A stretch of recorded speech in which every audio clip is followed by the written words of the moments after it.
몸을 섞을 수가 있는데 아니, 왜? 저도 막 혼란스러워지고 싶어요. 오늘따라 너무 과몰입한 거 아닙니까? 땀나.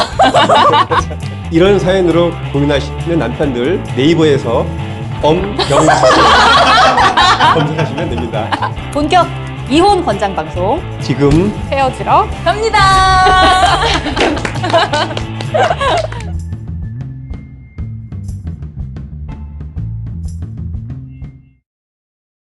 저는 항상 이제 전문가들을 만나게 되거든요. 근데 전문 영역도 결국 세상 속에 있으니까 세상하고 끊임없이 소통해가지고 균형을 찾아야 되는데 그렇지 않을 경우가 많이 있어요. 근데 이분은 어떤 상황에서도 패닉하는 법이 없이 가장 균형 잡힌 견해를 내는 전문가 1위로 제가 혼자 선정한 분입니다.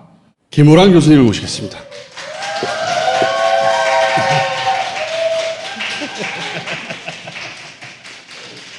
8.15 집회 직후에 갑자기 막 400, 500 이럴 때 3단계로 가야 된다라는 견해가 전문가들 사이에서 많이 나왔어요. 그때 3단계로 바로 가는 건 옳지 않다라고 견해를 내셨고 교수님 말이 맞았어요. 결과적으로 지금 보면 박수.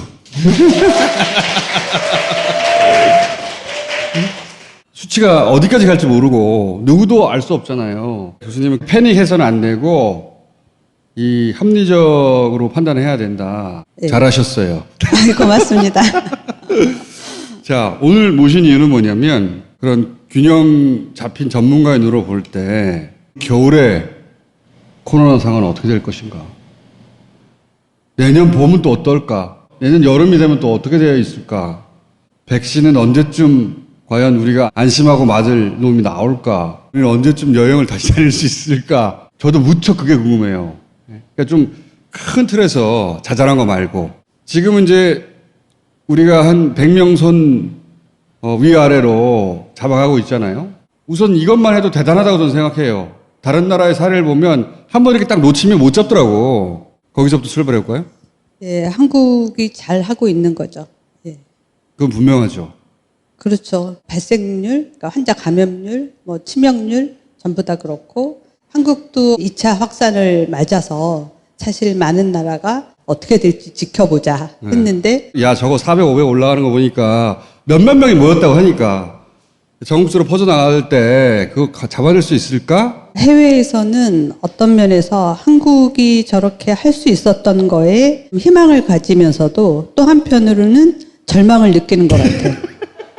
광범위한 역학조사하고 광범위하게 검사하고 대다수 국민들이 사회적 거리두기, 그다음에 뭐 손 씻기, 마스크 쓰기 필요하다는 걸 다 알고 있고 그런 문화가 이미 우리한테 이제 어느 정도 자리가 잡혔는데 그렇지 않은 나라에서 그걸 만드는 게 굉장히 어렵거든요. 네. 근데 한국을 따라해서 성공하고 있는 곳이 이태리거든요. 이태리에서는 한국 모델을 따랐어요. 저한테까지도 막 인터뷰 요청이 오고 한국을 배워야 되겠다.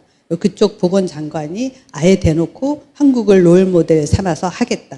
그래서 지금 10만 명 검사해요. 그러니까 엄청나게 공격적으로 검사하고 역학조사해요. 그리고 접촉자 격리하고 마스크 써요. 그러니까 그렇게 하면서 이제 상당히 관리를 잘 하고 있는 편이거든요. 다른 유럽 국가들이 막 프랑스 10,000명 갔다니까요. 스페인도 10,000명 갔고 다시. 사실 역학조사의 원리는 영국에서 시작된 거거든요. 존 스노우에서 시작된 거고 우리가 그 책으로 배우고 그 책으로 실습하고 가르치고 했는데 원조는 거긴데. 네, 런던 가면 존 스노우의 그 펍 가서 막 사진도 찍고 오고 교수님 공부할 때. 예, 우리나라가 메르스를 겪으면서 박원순 시장님이 자가격리를 명령하면서 하루 얼마씩 해가지고 보상해주는 시스템이 잡혔어요. 메르스 때 무슨 일이 있었냐면 하루 벌어 하루 먹고 사는데 그렇죠. 자가격리 시키면 내가 어떻게 사냐. 네. 그래서 이제 막 나갔단 말이에요.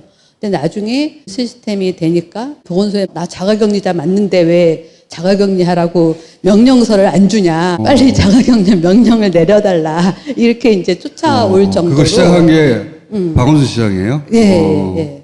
그래서 이렇게 자리를 잡았거든요. 근데 외국에서도 자가격리나 접촉자 조사를 확실하게 못하는 게 그런 부분이 자리를 안 잡아서 쉽지 않은 것 같고요. 그다음에 메르스 때 역학조사하면서 저희도 CCTV나 신용카드나 차에 있는 내비게이션이나 핸드폰의 GPS나 이런 거를 처음 써봤어요. 그런 거는 교과서에 나와 있는 게 아니거든요. 근데 우리가 역학조사를 하면서 이 사람이 어디 갔다고 동선을 이야기하는데 확인할 방법이 없는 거예요. 그래서 이제 GPS도 확인하고 차 내비게이션도 확인하고 신용카드 보면서 IT 베이스드로 역학조사를 하는 게 자리를 잡은 거죠. 영국에서 역학조사 시작했는데 예. 우리가 교과서를 새로 쓴 게 맞네요, 확실히. 그렇죠. 그 메르스 때는 우리가 이렇게 하는 게 맞나 싶을 정도로 사례가 없었으니까요. 제가 평택성모병원에서 직접 CCTV를 봤었는데 CCTV 목적이 이런 역학조사 목적이 아니다 보니까 너무 사각지대가 많아서 접촉한 거를 찾을 수가 없는 거예요.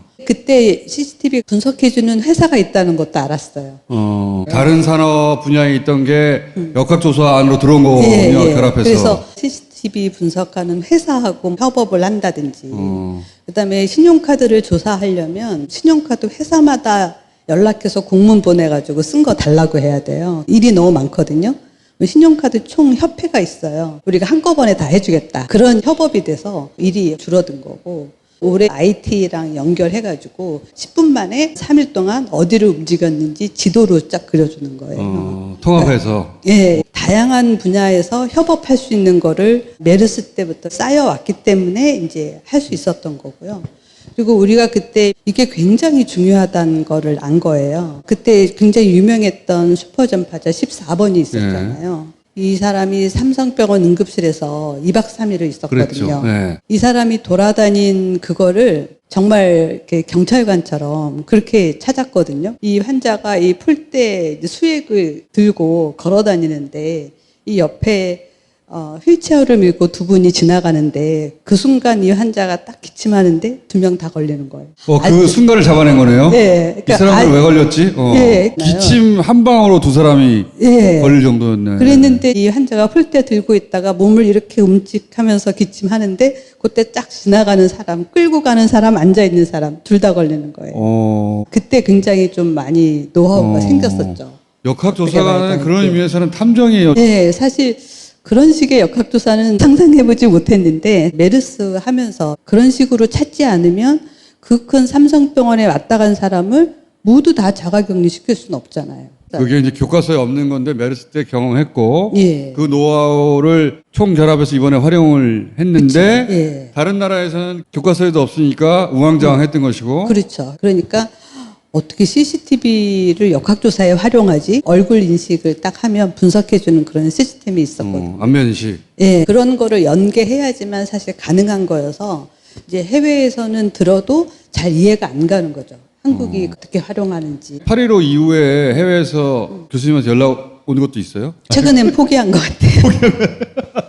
초반에 네, 물어보다가 초반에는 진짜 연락이 많이 왔었어요. 무조건 대놓고 막 온갖 질문을 막 한 페이지 써서 보내는 사람도 있고 스카이프부터 시작해서 모든 화상 프로그램 뭐든지 좋으니까 얘기하자 그러고 막 새벽 1시, 2시에 전화도 오고 막 이래서 예. 지금은 기조가 좀 바뀐 것 같아요. 그러니까 저희도 3월, 4월 달까지만 해도 환자 수 0명이 목표였어요. 실제 총선할 때 거의 환자 수가 제로에 가까웠고 총선도 아주 성공적으로 치렀고 4월 말 되니까 0이 막 한 3일씩 나오고 맞아요. 막 이랬잖아요. 거의 종식되어 간다 그랬었죠. 예, 그래서 마스크 좀 벗고 살 수 있지 않을까, 일상으로 돌아갈 수 있지 않을까. 종식이 가능한 거구나 이렇게들 예. 생각하기 시작했었죠. 그게 깨진 게 이번 8.15예요.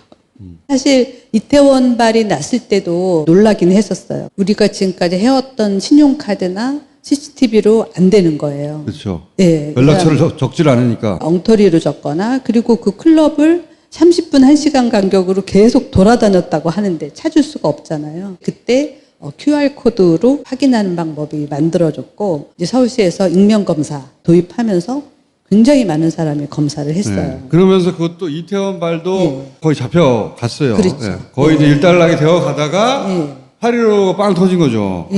그렇죠. 이태원이 완전히 끊어지지 않은 상태에서 방문 판매하고 개척교회, 그렇죠. 예, 요양원 이런 10명, 거예요. 20명 단위로 예. 나오긴 했었어요, 개술에서. 근데 이제 그때는 사실 저희가 어떤 생각을 했냐면 전국을 연수 문제 풀듯이 훈련을 좀 시켜야 되겠다. 그때 한 20, 30명 수준이 계속 맞습니다. 있었거든요. 근데 그 상태에서 광화문 집회가 터진 거예요. 근데 이제 그게 아주 0이 아니다 보니까 20, 30명이다 보니까 굉장히 빠르게 올라왔고 이 사람들이 적반하장으로 니네가 바이러스를 퍼뜨린 거다. 네. 그리고 너도 한번 걸려봐라. 그러니까. 이러고 검사를 안 하고 나는 검사를 안 할 거야. 안 하고 심지어는 내가 환자도 아닌데 정부에서 나를 환자로 만들어가지고 병원에 가두려고 완전히 한다. 새로운- 우리 방역당국에 하는 사람들은 어이가 없는 거예요. 상상이 안 되는 반응이었기 때문에. 근데 그게 굉장히 빠르게 퍼지는 거예요. 그러면서 이제 검사하지 말라. 심지어는 핸드폰을 꺼놓고 연락이 안 되고. 그래서 역학조사하는 선생님들이 연락을 해도 안 돼가지고 나중에 경찰이랑 같이 찾아갔다. 신천지하고 이태원 때는 일단 한 1, 2주 안에 노출된 사람의 검사가 끝났어요. 근데 광복절은 한 달이 되는데도 검사를 다 안 아직도 안 받은 끝난 거죠. 예. 네.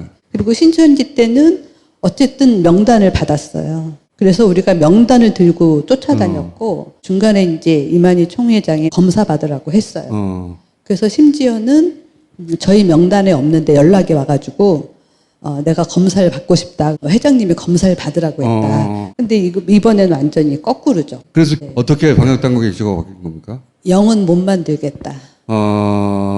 네. 지금 이런 상황에서 영은 이제 앞으로 불가능하겠다.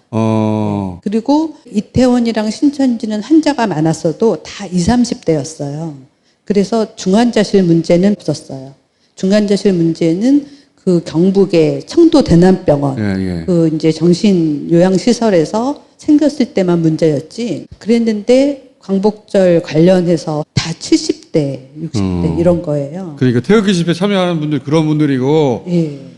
그런 분들이 아직도 검사를 안 받고 곳곳에 그렇죠. 다른 사람한테 전파시키고 그래서 지금도 감염 경로 모르는 사람이 지금 25%에서 30% 사이에 왔다 갔다 하거든요. 비율이 굉장히 높아졌어요. 자기가 예. 누구한테 감염된지 모르는 거예요. 그렇죠. 그리고 저희가 그때 8월 15일 날 서울시 광화문 중구에 모였던 사람의 모빌리티 결과를 받았는데 아침 9시부터 저녁 6시까지 움직임이 나오는데 가장 많이 모인 사람이 70대 남자.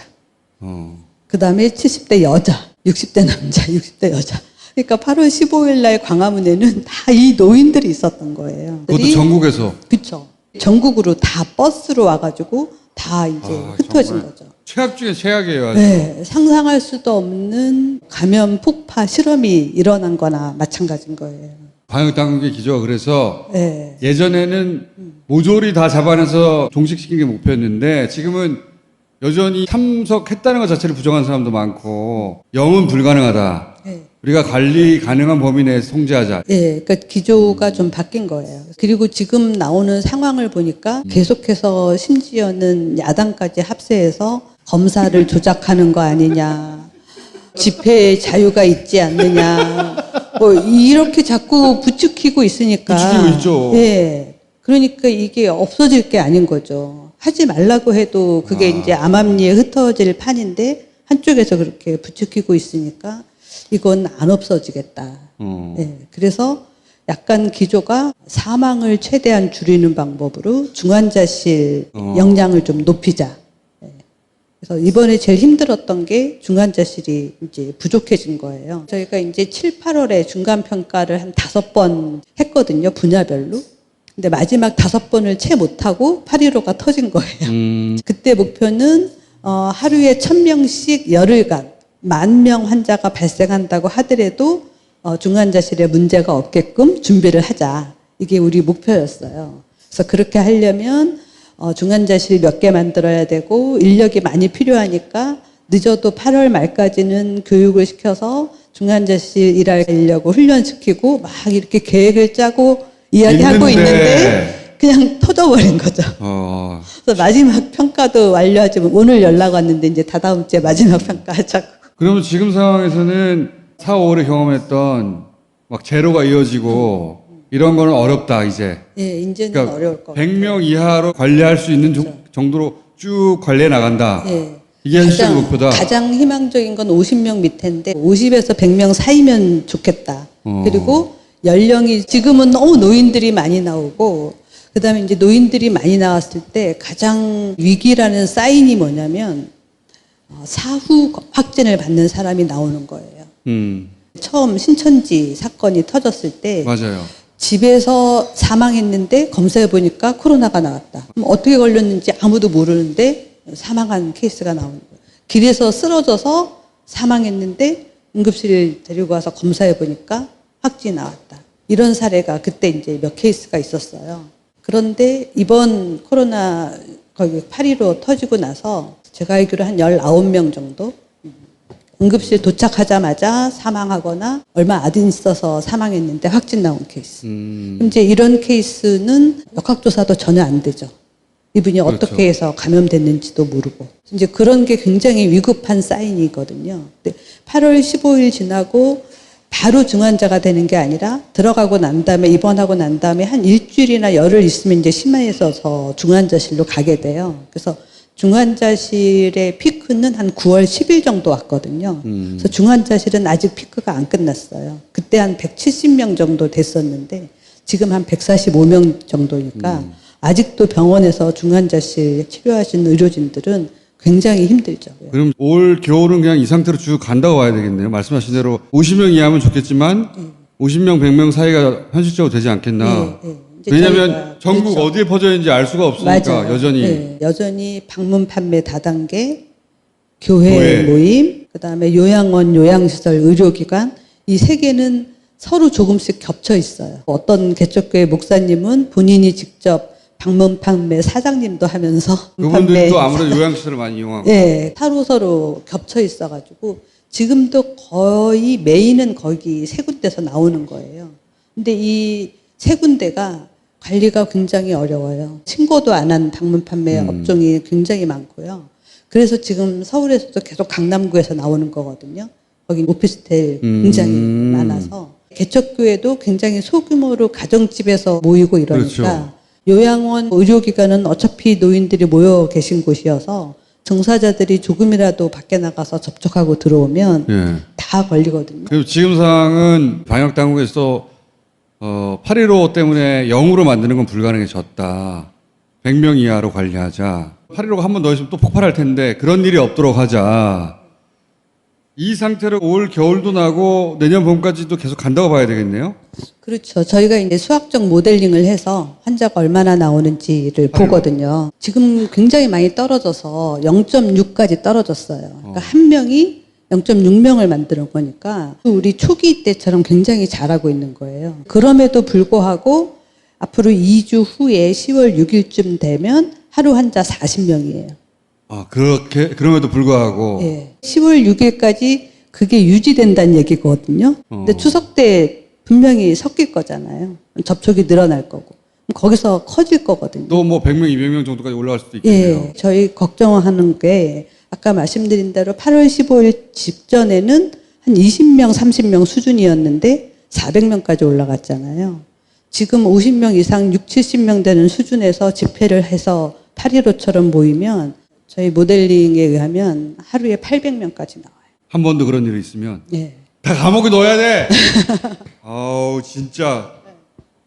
자, 그러면 1단계는 계속 가는 거 아니에요, 그죠? 그렇죠. 그러니까 1단계, 2단계를 계속 왔다 갔다 하면서 가다가 무슨 집회 같은 게 하나 터지면 이제 2.5단계, 3단계 또 갈 수도 있고. 근데 이게 전 세계에서 가장 잘하는 거예요, 이게.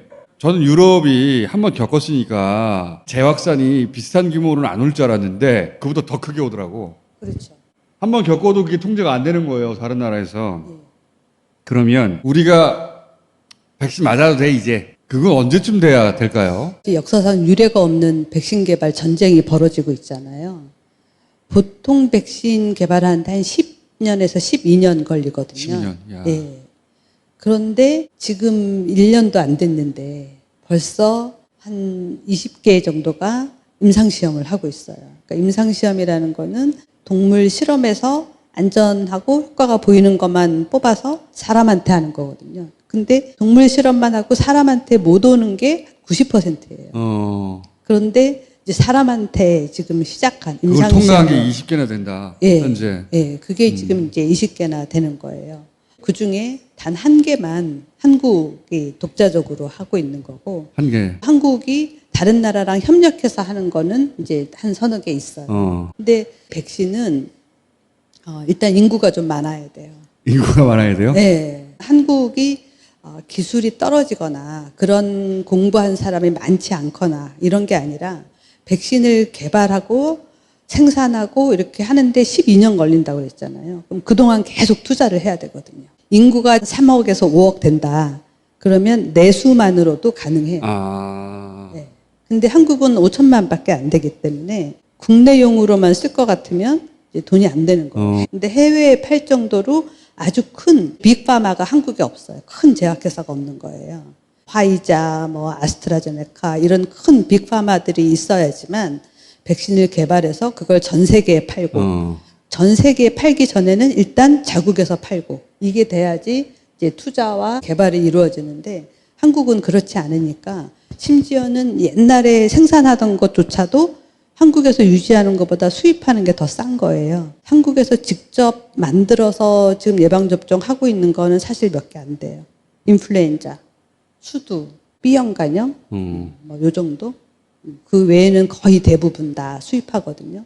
근데 중국 같은 나라는 인구가 엄청 많으니까 뭘 개발해도 다 되잖아요. 중국은 한 20개 이상 백신을 다 자체 생산하거든요. 그러니까 굉장히 발달돼 있고 아주 초기부터 백신 개발을 해왔던 러시아나 일본이 기술이 뛰어나고 그다음에 인도도 인구가 많잖아요. 인도도 후발주자였지만 인도 안에 이제 SI라고 시럼 인스티튜트라는 굉장히 큰 백신 회사가 있어요. 2000년도에 한국에서 홍역 풍진, MR 전국 한번 접종한 적이 있었거든요. 그때 그 백신을 인도에서 생산해서 수입해서 맞췄어요. 일단 인구가 받쳐줘야 되는군요. 예, 예. 그렇기 때문에 한국이 토대가 좀 약한 거예요. 백신 개발하고 있고 이 정도면 우리가 안전하게 맞아도 되겠다 싶은 시점이 언제쯤 올까요? 내년 상반기요? 내년 상반기는 좀 힘들 것 같고요. 그래요? 그러니까 올 연말까지 임상 3상이 끝나는 게 한두 개 나올 수 있어요. 근데 이제 그건 개발이 끝난 거고요. 충분히 효과가 있는지 우리가 기다려 봐야 돼요. 임상 3상이 아무리 많아도 몇만 명 수준이거든요. 근데 백신 부작용이라는 거는 몇십만 명, 몇백만 명을 맞춰봐야 알 수 있는 거예요. 그리고 임상시험은 대부분 임상시험에 들어오는 조건이 있어요. 젊고 건강한 사람, 나이 들고 몸이 기저질환이 있는 사람 대상으로 임상시험 안 하잖아요. 근데 판매를 시작하면 그렇죠. 예, 나이도 들고 몸에 기저질환도 있고 이런 사람들 다 맞다 보니까 얼마나 많은 사람이 맞아도 괜찮은지를 굉장히 유심히 봐야 되죠. 그리고 워낙 프로토콜 상에도 예방접종을 하고 한 6개월 정도는 봐서 꽤 오랫동안 장기 후유증이 없는지도 봐야 되거든요. 그러면 내년 적어도 여름 정도는 돼야 되는 겁니까? 그렇죠. 이 상황을 여름까지 내년 여름 정도 되면 우리 거는 뭐 안전했다 뭐 이런 이제 뉴스들이 많이 나오겠죠. 그러면 이제 좀 윤곽이 좀 드러날 수 있고요. 또 한 가지는 생산 역량이에요. 저 백신은 굉장히 좋은 것 같은데 만들 공장이 별로 없고 또 이번에 지금 독감 백신 뭐 콜드체인 때문에 문제가 있었잖아요. 백신별로 냉동으로 유지해야 되는 거, 냉장으로 유지해야 되는 거, 상온에둬도 괜찮은 거 종류가 여러 가지 있거든요. 콜드체인 조건이 굉장히 까다롭고 조금만 상온에 노출돼도 바로 변질된다. 이런 거는 굉장히 쓰기 어려워요. 스테빌리티라고 해서 안정성이라고 그러는데 웬만해도 잘 변하지 않는 그런 이제 스테빌리티가 있어야 되고 또 효과도 좋아야 되고 그다음에 중요한 건 가격도 중요하죠. 전 국민이 다 맞아야 되니까. 그러면 지금과 같은 한 50명 남짓의 상황이 큰 변화 없이 쭉 이어질 가능성이 높고 그리고 내년 여름께나 돼야 어느 놈이 훌륭한 백신인지 판별이 될 것이고 그럼 우리만 맞아서는 안 되고 우리가 여행 갈 나라도 맞아야 되니까 그거를 그럼 내년 겨울이나 돼야 과거하고 비슷한 정도로 여행을 할 수 내년 겨울은 안 될 것 같아요. 네. 왜냐하면 그 많은 인구가 다 맞을 만큼 생산이 되고 네. 실제 접종이 다 이루어지려면 시간이 굉장히 많이 걸리거든요. 그래서 미치겠네. 내년까지는 어렵고 내후년까지 가능하면 굉장히 낙관적인 시나리오예요. 저희가 얼마 전에 그 백신 전문가들하고 줌 회의를 했는데 많은 백신 전문가들이 최소 3년이라고 이야기를 했어요. 3년이요? 코로나 걸려서 오늘 주사 맞아. 이렇게 되고 여행 다닐 때도 코로나 안 할 상황이 되려면 3년 정도 가야 된다. 예. 백신도 문제지만 백신 말고 이게 현실적인 전망인 거죠. 치료제가 있어야 돼요. 그러니까 백신을 맞았어도 효과가 100%인 백신은 없거든요. 지금 독감은 예방접종 맞았어도 걸릴 수가 있는데 타미플루나 이런 약이 있잖아요. 약 개발은 더 힘들거든요. 정신 자세를 바꿔야 되겠구나. 아예. 예. 한 3년 정도 가는 싸움이고 요 속에서 새로운 일상을 만들려고 생각해야지 옛날처럼 막 여행 다니는 날이 빨리 그게 안 되는 거구나. 자꾸 그런 상상을 하면 사람을 힘들게 만들어요. 그래서 이렇게 리스크 커뮤니케이션을 할 때 백신 얘기도 많이 하지 말라고 해요. 계속 올해 초부터 막 백신 얘기를 그렇죠. 하는데 지치잖아요. 도대체 네. 언제 나온다는 거야. 그거는 별로 도움이 안 되는 커뮤니케이션이다. 알겠습니다. 예. 우리가 과거에 자유롭던 왁작지껄하고 그런 분위기가 이제 그립잖아요. 여행도 막 내가 시간이 없어서 못 갔죠. 바이러스 때문에 못 갔나? 한 3년 정도는 봐야 예전에 평범했던 일상으로 돌아갈 수 있을 것이다. 그 사이에는 지금보다 좀 나아질 수는 있으나 예? 완전히 똑같아질 수는 없다. 완전히 자유롭진 않고 예를 들면 지금 중국이 관리를 잘하고 있잖아요. 대만도 잘 관리하고 있고 뉴질랜드도 관리를 잘하고 있어요. 호주도 잘 관리하고 있고.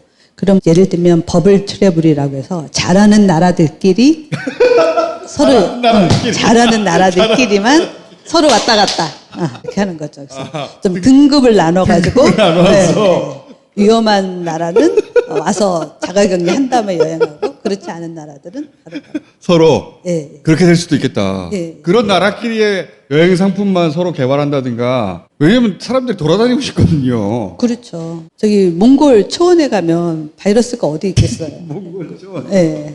그러니까 그런 데가 각광을 받을 확률이 크고 러시아도 뭐 큰 도시 말고는 거의 뭐 통통 비었잖아요. 그런 데로는 갈 수 있겠죠.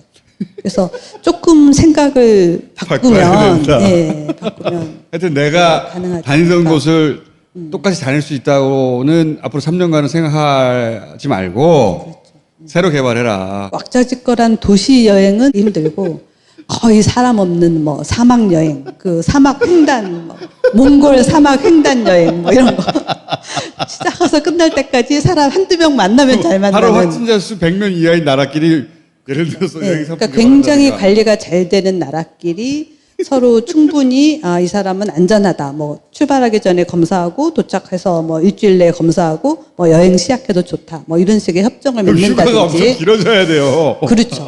거기서도 도착했어도 그 기간이 있지만 우리나라에 돌아와서도 기간이 있잖아요. 네. 그럼 휴가를 직장이 한 달은 줘야 되네. 그건 바꿔야죠. 좋네. 예, 그건 바뀌어야죠. 바꿔야 된다. 휴가도. 알겠습니다. 자, 교수님 오늘 여기까지 하고요. 대충 그림이 그려졌어요. 얘기 쭉 하시니까 재밌죠? 뉴스공장은 짧은데. 그러네요.